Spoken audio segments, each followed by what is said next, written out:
Okay, da sind wir gleich da, oder? Ja, danke. Bis nachher. Tschüss. Guten Morgen, Pastor Tim hier vom Baptisten Gemeinde Hamburg-Stellingen.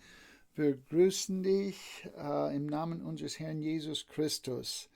Und wir werden heute ein Vers als Haupttext heute betrachten. Philipper 3, Vers 10. Philipper 3, Vers 10 werden wir nachher betrachten. Aber wir möchten erstmal lasst uns beten, dann haben wir einiges zu sagen. Wir neigen uns. Danke, lieber himmlischer Vater, für dein Wort. Lehre uns aus deinem Wort heute Morgen das, was du für uns hast. Wir bitten für diejenigen, die Christus Jesus noch nicht als Herrn und Heiland kennen, dass sie zu Jesus finden, dass sie zum lebendigen Glauben an Christus kommen werden. Heute sogar, Herr. Danke für die zum Glauben gekommen sind in der letzten Zeit und hilf ihnen weiter im Glauben zu wachsen. Ja, sprich zu uns aus dein Wort. In allem möge Christus Jesus, Haupt der Gemeinde, gepriesen werden. In seinem Namen beten wir. Amen. Amen. Ja, Gottes Segen wünschen wir Anna. Anna Debussy, du hast heute Geburtstag, heute sogar, und wir freuen uns mit dir und hoffen, dass du einen sehr schönen Tag im Herrn hast, Anna, an deinen Geburtstag. Dazu sagen wir auch am kommenden Mittwoch, wie bisher, werden wir nochmal uns treffen und werden wir also unsere Bibelandacht am Mittwoch 19 Uhr haben. Am Donnerstag lädt Dennis Morozow ein. Wer sich mit ihm in Kontakt setzen möchte, kann an einer Skype-Gebetszeit teilnehmen. Und so bitte ruf Dennis Morozow an. Er freut sich auf Kontakt mit euch über Skype und diese Gebetsgemeinschaft. Außerdem, ihr habt es auch in den Nachrichten bestimmt mitverfolgt, was wir aus Berlin mitbekommen haben. Es wird nochmal ein Meeting, also ein Treffen am kommenden Mittwoch, und wir werden Näheres erfahren. Aber so der Herr will, können wir uns als Gemeinde heute in 2 Wochen treffen, am 17.05.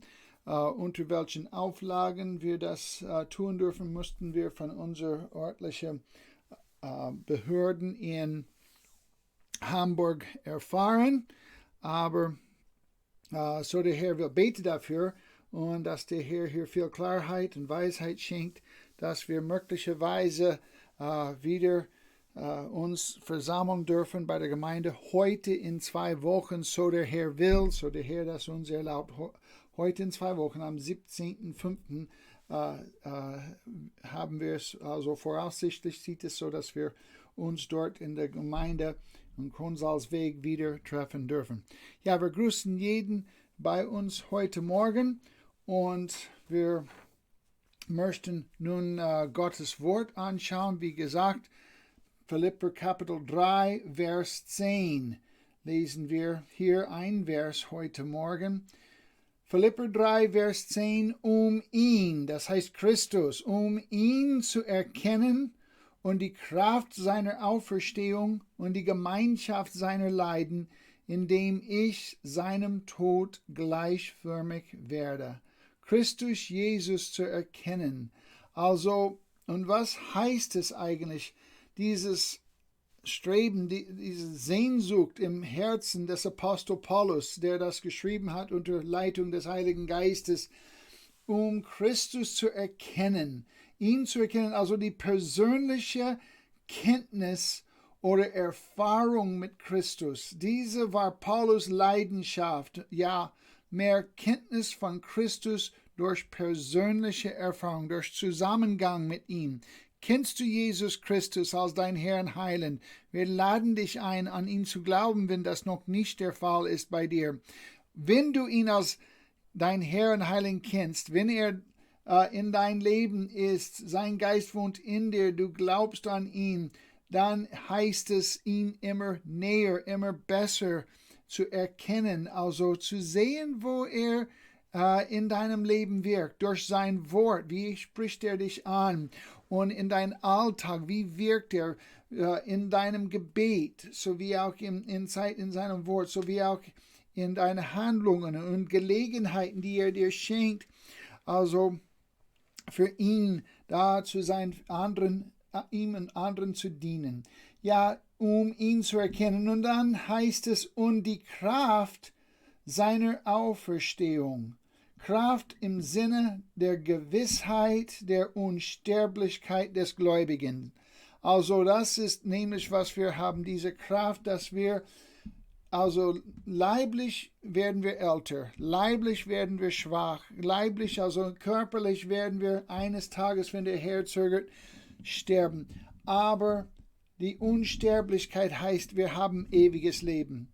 Und durch Jesus, durch seine Auferstehung, wissen wir werden ewig im Himmel sein. Wir werden Auferstehungen bei ihm sein.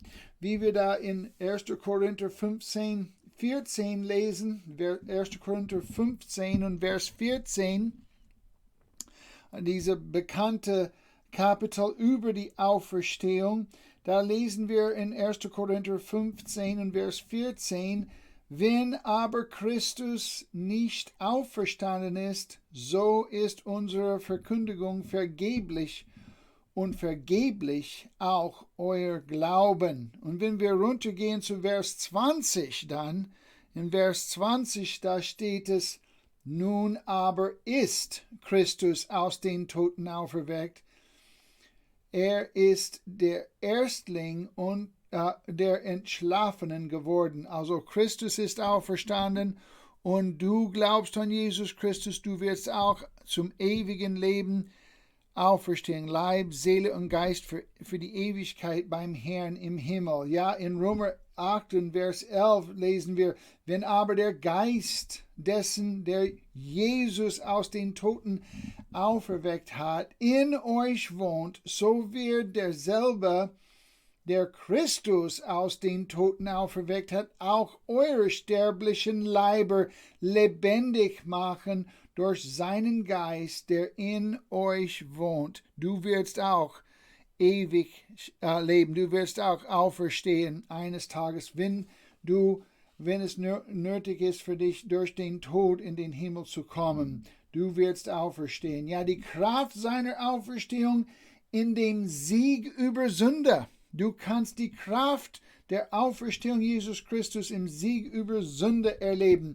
Da in Römer 4, ab Vers 24, Römer Kapitel 4, ab Vers 24 steht es, sondern auch um euretwillen, denen es angerechnet werden soll, wenn wir an den Glauben, der unseren Herrn Jesus Christus aus den Toten auferweckt hat.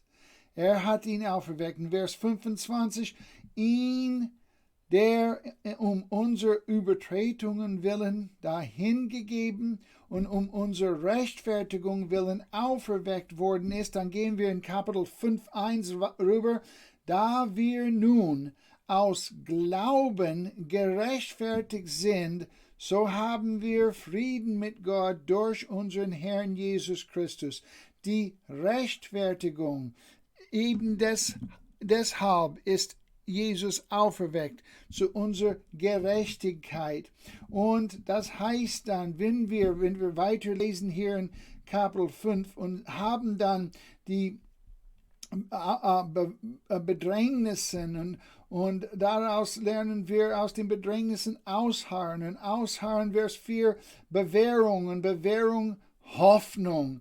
Ja, in Römer 5, Vers 5, die Hoffnung aber lässt nicht zu Schanden werden, denn die Liebe Gottes ist ausgegossen in unsere Herzen durch den Heiligen Geist, der uns gegeben worden ist. Hier ist die Kraft der Auferstehung unseres Herrn, nämlich die Liebe, die in deinem Herzen ausgegossen ist von dem innen wohnenden Heiligen Geist. Spürst du diese Liebe, dass Gott dich liebt, dass Gott nicht nur dein Gott, sondern auch deine liebe himmlischer Vater ist, der dich liebt und schützt und pflegt und trägt. Und auch wenn man durch physische Beschwerden, durch Krankheiten, durch irgendwelche andere Leiden und Anfechtungen geht, weiß man, mein Vater liebt mich und er meint es gut für mich. Und das gehört zu dieser Kraft der Auferstehung Jesu Christi, dass du das im Herzen spürst, ich bin in ihm geborgen. Ja, diese Kraft der Auferstehung des Herrn ist in dem Sieg über Sünde sowie auch in der Heiligkeit deines Leibes, dass dein Leib heilig ist. 1. Korinther 6, ab Vers 13. 1. Korinther 6. Und fangen wir mit Vers 13 da an.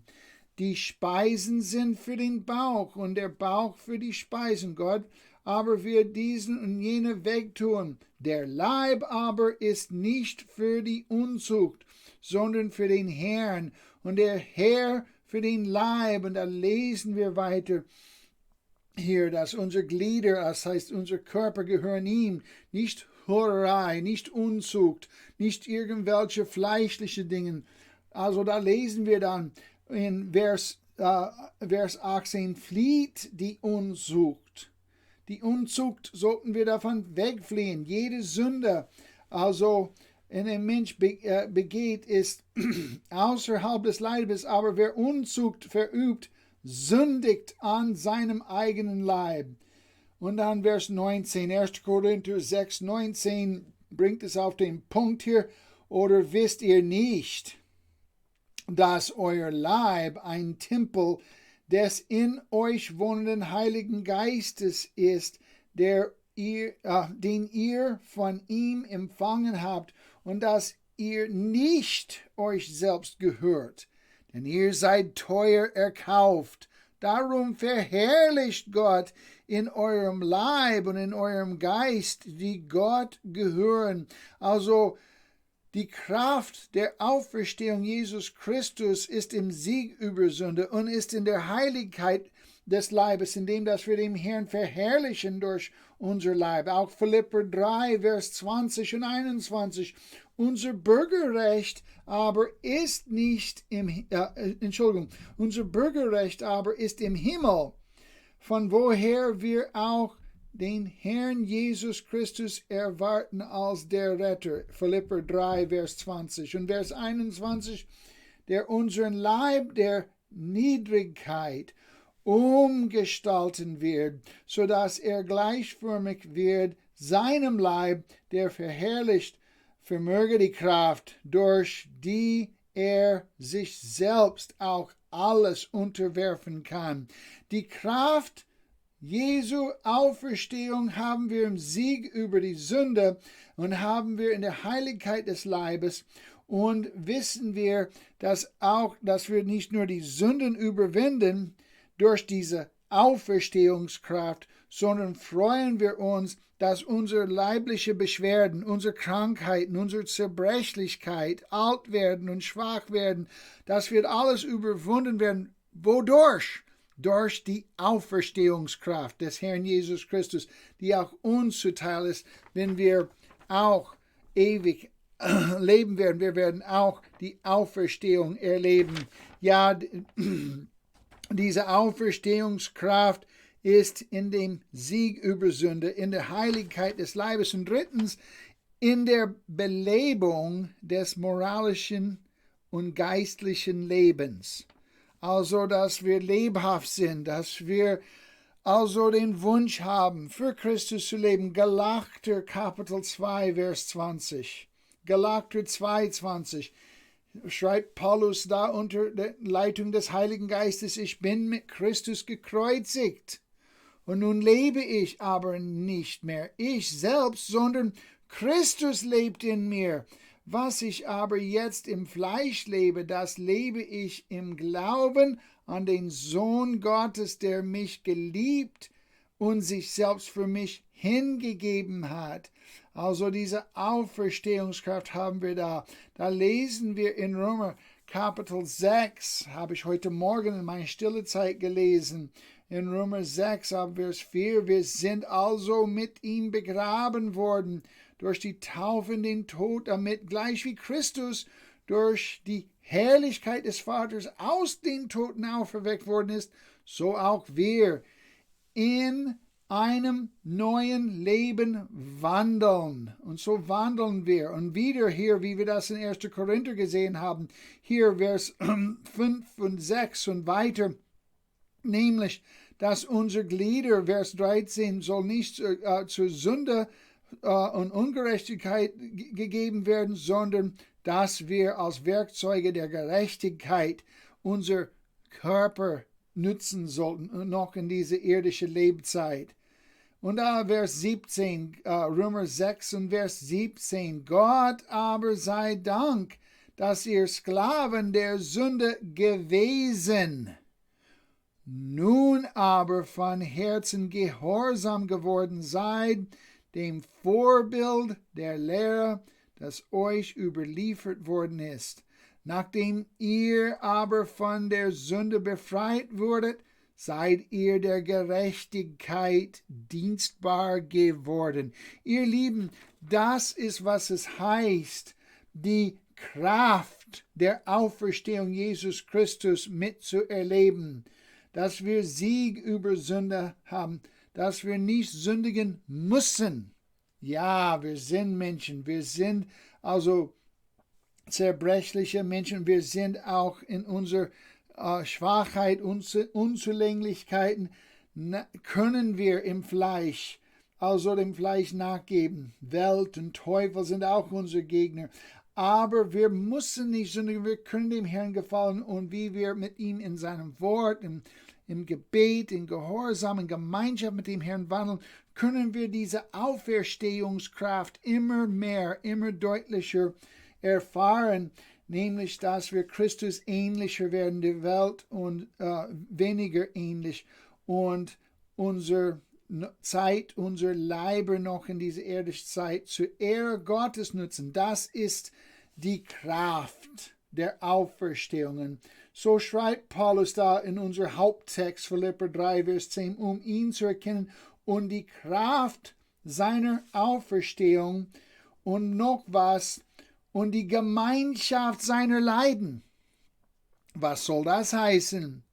Ja, Christus hat alles am Kreuz vollbracht für dich und für mich. Es gibt nichts Übriges für dich oder mich zu tun, um Errettung zu gewinnen, Errettung zu verdienen. Christus hat das alles vollbracht. Aber Gemeinschaft seiner Leiden, da können wir Kolosser 1,24 aufschlagen.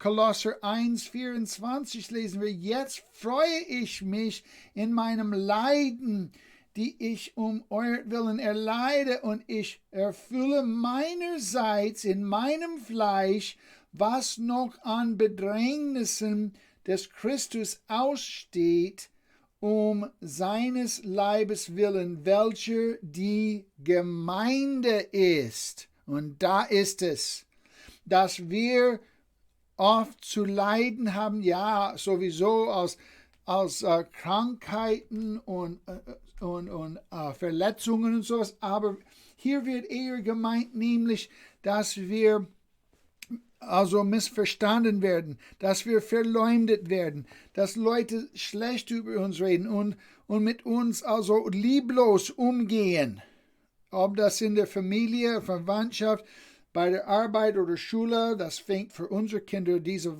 Woche wieder an mit Schulbesuch, mindestens für Laura. Und sonst, wo wir hingehen, dass Leute uns, also sagen wir, verleumden. Und das nämlich, weil wir Christen sind, weil wir an Jesus Christus glauben und sie verstehen es nicht, die Freude, die wir im Herrn haben. Und so leiden wir das. Aber auch kann es sein, dass Gott irgendeine bestimmte Lage hat für dich jetzt oder in der Zukunft, Vergangenheit, wo du leiden musst um Christi willen. Es heißt nämlich ein Zeugnis für Jesus sein, trotz des Leidens. Und das ist immer erfreulich, wenn wir vor allem unsere ältere Glaubensgeschwister sehen, die körperliche Beschwerden haben, aber doch eine liebevolle Einstellung haben, ein Vertrauen auf den Herrn. Also ich denke immer wieder als Vorbild die liebliche Einstellung unserer liebe Schwester Lilo Wählen. Bete für sie im Altenheim. Wir dürfen diese Leute am Moment nicht besuchen, aber sie vertraut dem Herrn, obwohl sie so dermaßen körperlich behindert ist jetzt in ihr Alter und wegen Schlaganfall, und es kann irgendwas anderes sein, aber eben dadurch schenkt Gott dir eine offene Tür zum Zeugnis ablegen für Jesus Christus, anderen ein Segen sein, trotz deiner körperlichen Beschwerden. Hier ist Gottes Gemeinschaft in Christi Leiden für dich. Und das ist, was Paulus meinte hier, die Gemeinschaft seiner Leiden. Ja, es kann sein, dass wir körperlich oder sonst wie leiden müssen, aber Christi willen kann es sein, also auf jeden Fall Christus zu verherrlichen, das auf jeden Fall, aber möglicherweise, dass andere als Gläubigen ermuntert werden und Ungläubigen angesprochen werden, dass sie auch zum lebendigen Glauben kommen, eben durch deine Standhaftigkeit, deine Geduld, dein Ausharren im Leiden. Und dann noch was in diesem Vers, Philipper Kapitel 3, Vers 10, schrieb Paulus, indem ich seinem Tod gleichförmig werde. Also unser letzter Punkt, indem ich seinem Tod gleichförmig werde. In Römer Kapitel 6, Vers 4 lesen wir sind also mit ihm begraben, mit Christus begraben worden, durch die Taufe in den Tod, damit gleich wie Christus durch die Herrlichkeit des Vaters aus den Toten auferweckt worden ist, so auch wir in einem neuen Leben wandeln. Wir sind nicht wie früher. So jemand in Christus Jesus ist, so ist er eine neue Schöpfung. Das Alte ist vergangen. Sie ist alles neu geworden, lesen wir in 2. Korinther 5, 17.